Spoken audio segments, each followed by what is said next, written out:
Hello besties and welcome back to my channel. My name is Chloe. We are just silly girls. What can you tell them, Mochi? Today we're talking about the 8 books that I read in March, so grab your fun drink. Let's sit down. We're gonna be here for a while.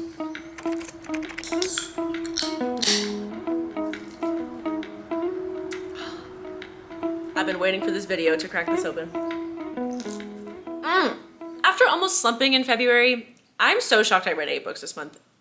I did not think we were gonna get there, but we did it. It was glorious. We really hit our stride in the middle there. I think it's because we started off super strong because the first book that we read in March was And Now Back to You by B.K. Borison. Oh, it was so good. Oh my goodness. This is such a giggling and kicking my feet book. I said this before and I'll say it again. I'm a fan of First Time Caller and I kind of think that I enjoyed First Time Caller a little bit better. And Now Back to You, I kind of felt like I hit around 70% and it felt like the book could have been done. That was one thing about it that wasn't top tier romance to me. The plot hooked me right away. I didn't totally love the second half. I just wasn't getting 5-star feelings, but I was getting strong 4-star feelings. It definitely hit my expectation level. It was very, very fun to read. I actually read most of this book in my 12-hour readathon that I did last month, and I think it was just really fun to binge a romance after I've been reading so much fantasy. I did heavily enjoy this book. I do recommend it. I do think the premise was very cute and unique. So I ended up giving it a 4.25 because it was solid 4 stars. It just wasn't 5. I felt like 4.25 was the vibe I got. I felt confident in that rating. I have read so much fantasy this year because I've been in such a fantasy mood, but I feel like I picked And Now Back to You at the perfect time because I was finally ready to dive into a romance that I really wanted to love. It totally served its job. We did it. It was great. So once I finished And Now Back to You, I had to read my arc of Mother of Death and Dawn. I read an e-arc, but after I finished it, they sent me this physical copy, which is so cute. I got a bookshelf trophy. If you want to hear my thoughts on the first 2 books, go check back on my February wrap up. This was the perfect ending to this series. The first half was just a lot of questing and POV changing. I was trying not to read to find out what happened because that tends to be my flaw in reading dense fantasies like this. I just want to know how what happens. So I'll try to read it really fast. But my goal with this was to not do that and to enjoy the journey. And I think I did a pretty good job of that. There was a lot of stuff happening, but not really a lot of action. So like I said, questing, they were moving around a lot in the world. So pieces of the puzzle were coming together, but they were teeny tiny pieces. So it was building up this hill with grains of sand, right? And then we finally get to the hill and it was insane. It was so good. This is the first series to give me Throne of Glass vibes since reading Throne of Glass. And I will say this did not feel like a Kingdom of Ash ending, like a god tier ripping my heart out. The second half did feel that way, but the first half didn't. It was definitely the ending that this trilogy deserved and needed, and I enjoyed every single part of it. It was insane. Rated this book 5 stars. Carissa Broadbent is probably gonna become an auto-buy author for me because she just knows what to do with fantasy. She is so good at laying the foundation and the groundwork and then having every single thing come together by the end. I read the last 30% of this in one day. I was so hooked on it. I cannot give it enough praise. I think the first 2 books are more god tier than this third one. I think this is just a solid 5 star, but for me, book 1 is for sure god tier. The series order for me, I think goes book 1 is best, then 2, then 3. I will probably revisit this series in the future because it is so good. I just felt really invested, loved all the characters. What a great end to the trilogy. Mother of Death and Dawn already came out, so you can go read that whenever you want. After that, I went into another arc, which is for Empire of Flame and Thorns. This book was not my vibe, to be honest. I did not like the female main character, barely liked the male main character. I did like him better though. The villain was cringe in the beginning and the FMC was frustrating, but only a trials book can hook me like this one did. When everything else is not for me and there's trials, I will still read the book. I was definitely hooked on the plot more than the characters, but I stuck with it and I was glad I did because it got much better by the end. It does definitely over-explain things. It was connecting the dots for me and repeating stuff. It was somehow just really addicting. The banter was not great. I think my biggest problem with it is how am I reading this book that has this really cool fantasy world? I love the lore of how the world came to be and what the trials present in terms of opportunity for our female main character. But then her biggest problem the entire book is that she's worried people won't like her. What? You're in trials and you're constantly thinking, I don't want them to not like me. girl, win the trials. The second half was definitely better in that regard than the first half. It wasn't all the way better. I rated this book 3 stars. I feel like it just barely hit that threshold, but I felt like a 2 point something was just not really indicative enough of how addicted to it I was. I read this book in like a little over a day. I binged it. I don't know why. I was not loving a lot of things about it, but there were just enough things that I was enjoying that I ate this book up. I couldn't tell you why. I think coming out of like such an elaborate higher fantasy and then going into this book was kind of my downfall with it. I have an arc for the second book, so I'm gonna read it. I applied for the third. You know, I'm in this series now. I don't know. I can't really explain myself here very well.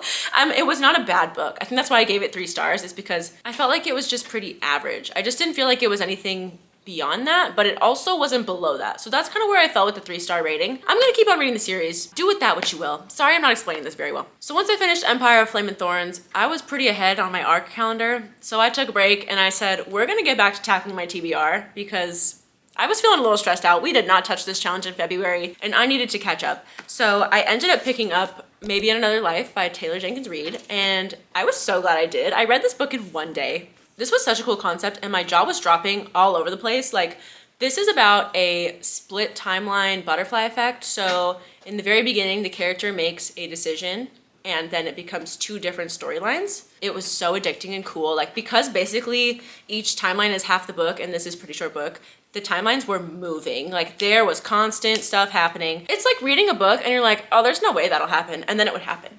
It's not even that I could come up with these things. Like, it was just so insane.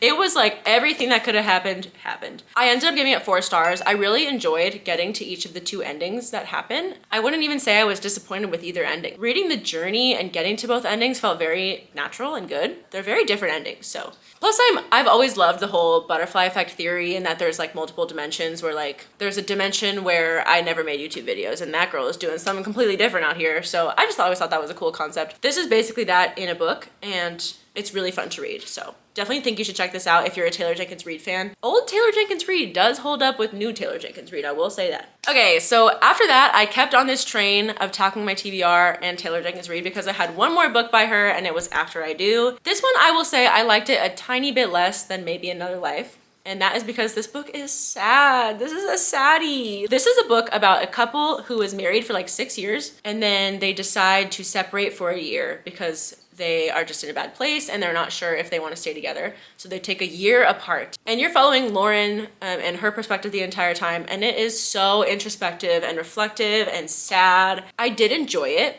I rated it 3.5. I liked it. I almost wish that I read these the other way and I read this one first, because that one was like so much more, like I said, just crazy and jaw-dropping. This was just sad. Because the whole time they're talking about contemplating divorce, which is awful. Taylor Jenkins Reid always hits 3.5. I did enjoy it. I'm so glad I read it. Reading these 2 makes me want to find copies of her other books. I really want to read One True Loves. I do want to find more from this era of her because I liked both of these a lot. And I'm glad that I finally read them, because that's the whole point of my tackling my TBR challenge, is that these books have been on my shelf. I don't know if any of them are at the 2-year mark, but a lot of them are over a year. I'm very glad I finally got to these books. I would recommend both of them. This one may be a little bit less so, because you really have to be in the mood to read this one. But I read both of these in 1 day, ate them up. And I read both of these on work days. So I worked and finished the whole book in 1 day, which is insane to me. I don't know how I did that. So these are 2 marked off of my tackling my TBR challenge, which is so exciting. I was really glad about that. Partially because I was motivated by my tackling my TBR challenge, and because I had book 1 on my shelf and the e-arc for book 2 due in April, I picked up the Rose Bargain. I think I just picked up this copy in February because January I put myself on a book buying ban. Then I got approved for the Thorn Queen, which is book 2. And then I found this at a used bookstore and I was like,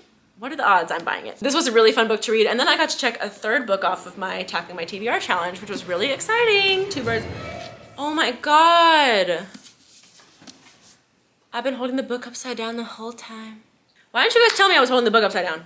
Anyway, this is like if you mix the best parts of Lightlark with like the superficial vibes of the Red Queen, and then like make it Bridgerton and add a little bit of Seelie and Unseelie. Like it feels a little bit like a mixture of stuff, but then it's also unique on under the surface. It was very, very fun to read. So basically the Rose Bargain is about a girl who is entering into the marriage mart. Once you enter the marriage mart, you are given a chance to make 1 bargain with the queen. And a lot of people go for things that will make them more marketable, like looks or giving them some sort of talent that will make people want to marry them more, I guess. And the bargains are silly, and like the things they give up to get them are just so wacky. One girl wanted to look prettier or like change her nose or something, and then in return she can no longer turn left. Like if she wants to go left, she has to spin in a circle to the right. It's just so goofy. It's like so unserious, but then by the end it's like you're in it. I think this was really fun to read. I definitely recommend. And I'm not normally a fan of like Seelie and Unseelie court books, but it was only a little bit of like the world's backdrop that featured the fairies. Like it's a human world. Our main character is human, but their queen is a fairy. There has been closed off access to the fairy realm. So it's there, it's just not very prevalent. And I think in the next few books that might change. I think that's what got me hooked more, is like the Bridgerton vibe off the bat. I was like, yes, count me in. Then I got to mark another book off of my Tackling My TBR challenge, which was really exciting. And since I just got this book and it's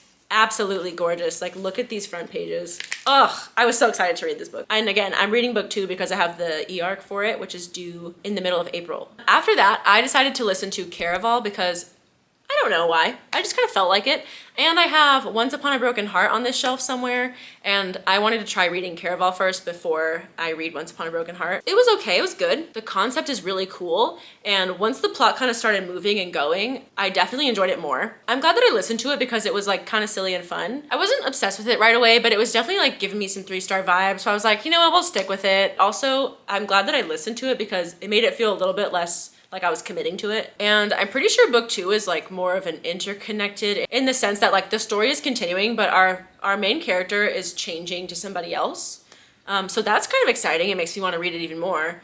I rated it 3.75. I think I upped the rating a tiny bit just for writing style. So if I'm really enjoying the writing, but the characters are a little bit flawed or like the plot is not my favorite, like I'll still rate it pretty well. So 3.75 just felt right. It definitely didn't feel like a 4, it felt more like a 3. Again, I'm gonna read the second book and potentially the third, but I did want to read this series before I started Once Upon a Broken Heart because I know it's like somewhat connected to each other. So that was my main motivation. The last book that I read in March was Unbound.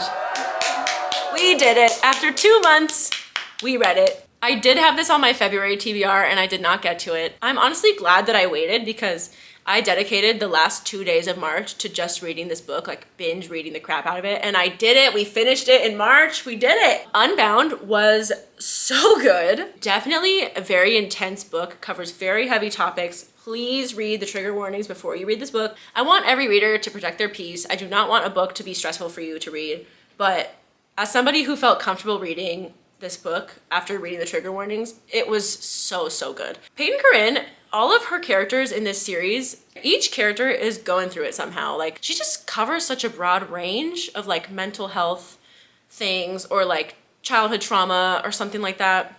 You end up so invested in these characters because you just really want to root for them and you want them to succeed, but also I ended up respecting their journey so much and the way that they were handling and navigating all these things. I think she does a really great job of writing her characters in their journey with these problems that they're having. So I just felt like it was a really great read in terms of the characters themselves, but also just love a second chance. And I've discovered this in like the past year-ish. Like I love second chance books. I don't know what it is. I think it's that usually the reason they break up ends up being like something out of their control or like it's better for them for some reason to be apart. And then it always just makes me want them to be together. I just always want them to fix it and be back together. It's a past present timeline. And so we're working through like the beginning of their relationship while we've been plopped in the middle of it. Also, this book has a lot of poetry weaved into it and I loved that. It made it so fun to read and just the metaphors that each character was applying to their relationship.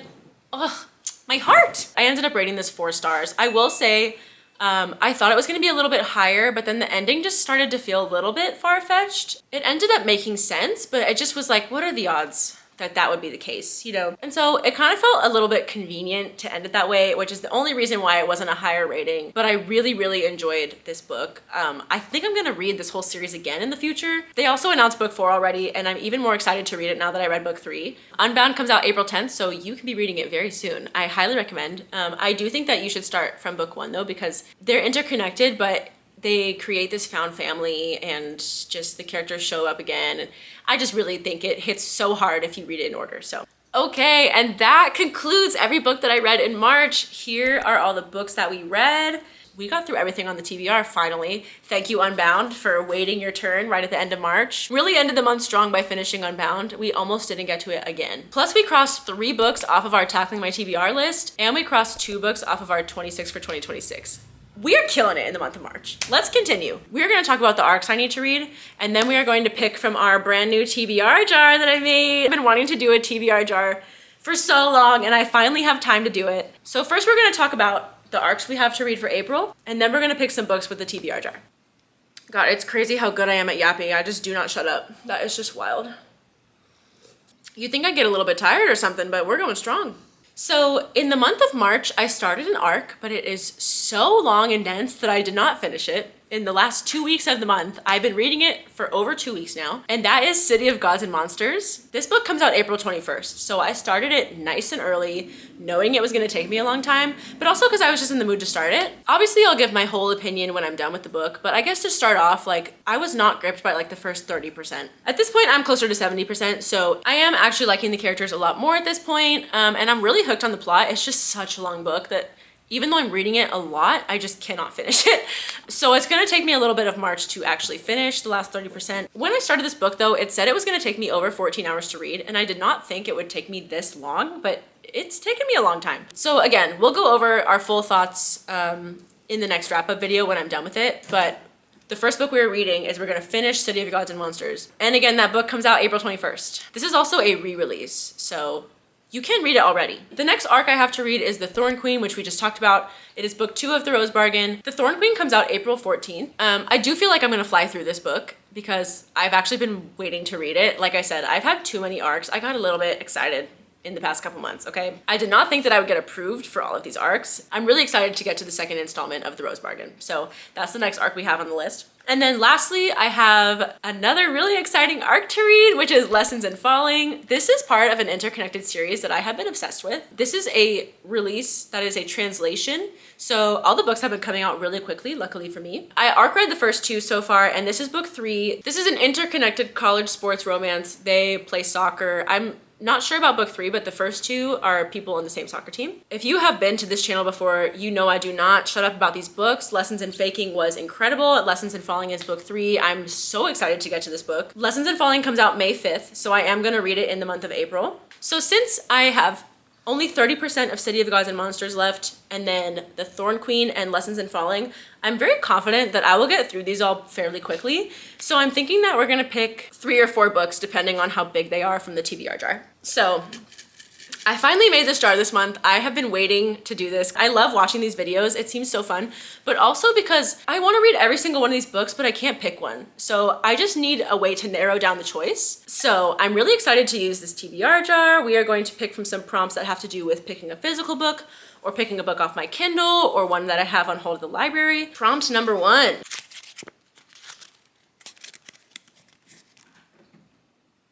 A book that you got for free. Ooh, okay, so I think this is a book that I've gotten from a little free library because there's a different prompt about gifted. So this is gonna be one from a little free library. So let me go find all the books that I've been hoarding from little free libraries. Okay, I've gotten some options for us. There are more books up there that I've gotten for free, like from a summer reading challenge, but these are the ones that I have plucked out of little free libraries and that I'm kind of in the mood to read. Let's read some backs.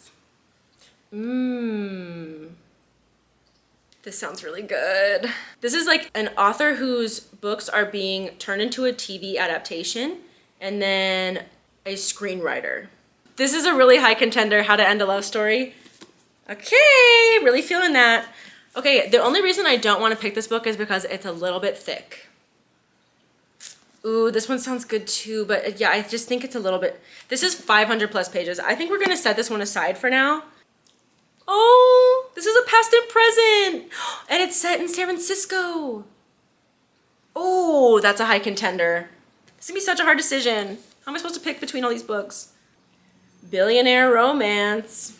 This has been on my shelf the longest, which makes me feel like I should pick it. I wasn't a huge fan of the Twisted series, so that's kind of why I don't want to pick it. Last is The Perfect Marriage. Oh, that's actually kind of cool. Okay, I'm feeling these 2 books the most. I really want to pick this one, but I think I'm in the mood to read this one more. So I think we're gonna pick this as our first book. A book you got for free. We're picking How to End a Love Story. So exciting. This is why I love TBR jars, because I was not even thinking about reading this book, but suddenly I pick it up and I'm like, yeah, I wanna read that. Yay, okay, book two.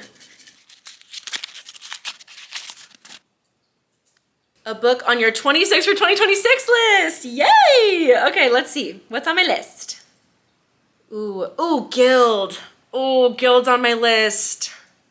One Dark Window. Binding 13! Oh my god, okay. Binding 13 is so thick though. But Guild, but I want to read Guild. Oh, but I really want to read Binding 13. Ugh. I really want to read Binding 13. Okay, I want to read Binding 13 so bad. But she's so thick. I've been really wanting to read this book though. We have to pick Binding 13.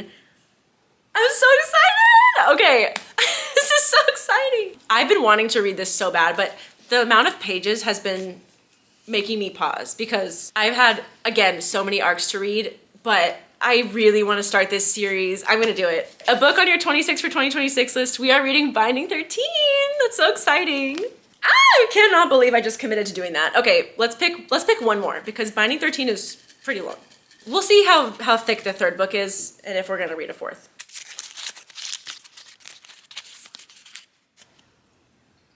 An arc off your list? That's not fair.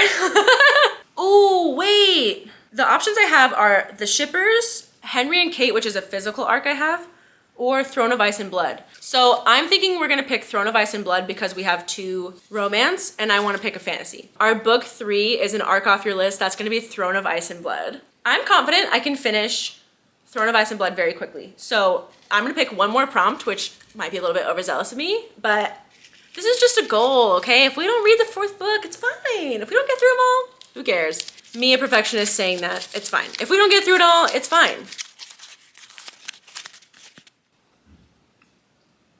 A Kindle book that you haven't gotten to. Oh, okay. What's on my Kindle? Wait a second. Wait, I might have the perfect book. Our options are Metal Slinger, Wild Love, A Tongue So Sweet and Deadly, and In Her Own League. Guys, I have to read In Her Own League. I've been putting it off. I'm so glad we picked another one. The last book we're gonna read off of our Kindle TBR is In Her Own League. I'm so excited. This is so much fun. Why did I not do this earlier? This was so helpful. This is a lot of ebook reading, but I'm so excited to knock 2 physical books off of our list. I am gonna try my hardest to get through all of these, but Binding 13 is gonna be my priority, I'm not gonna lie. So if we don't get to one of the last 2 Kindle books, we might have to push them to next month. Here are all the books we are gonna be reading in April. I have such high hopes for this reading month. I'm so excited. Thank you all so much for joining me on this video. If it was not obvious before, I love to yap about books. Thank you for being here with me to talk about everything I read in March. I cannot wait to discuss all these books I'm gonna read in April because I think we just stacked the TBR really well. I will see y'all in the next one. Thank you so much. Love you so much. Stay cozy.